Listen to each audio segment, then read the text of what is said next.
ऐसे छोटा सा बेटी विवाह गीत, बहुत ही दर्दनाक बेटी विवाह गीत है फ्रेंड, सुनिए और आनंद लीजिए गीत का। इस एक गाना इसके पहले बेटी विवाह गीत में गाई हूँ, बहुत ही दर्द भरा विवाह गीत था। उसको 7-8 मिनट के लिए आइए मेरे सभी सुनिए। काली बदरिया मावस की रतिया, अरे बाबा के सोवई ना दे रे ललनमा, अरे बाबा के सोवई ना दे रे ललनमा,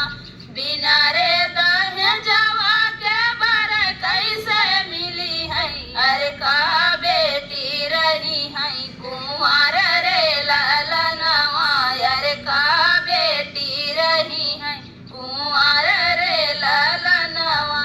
एक बन गईले दूसरा बन गईले, अरे तीसरे में पहुँचे विदेश रे ललनवा, अरे तीसरे में पहुँचे विदेश रे ललनवा,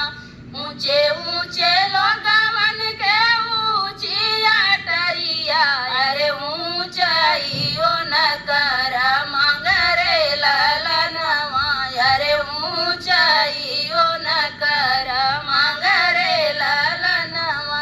बेटी के बाबा के नीची पगड़िया, अरे रोवाई जोड़ाई हाथ रे ललनवा, अरे रोवाई जोड़ाई हाथ रे ललनवा, बिना रे दहेजवा के बर कैसे मिली है, अरे का बेटी रही है कुंवर रे ललनवा, अरे का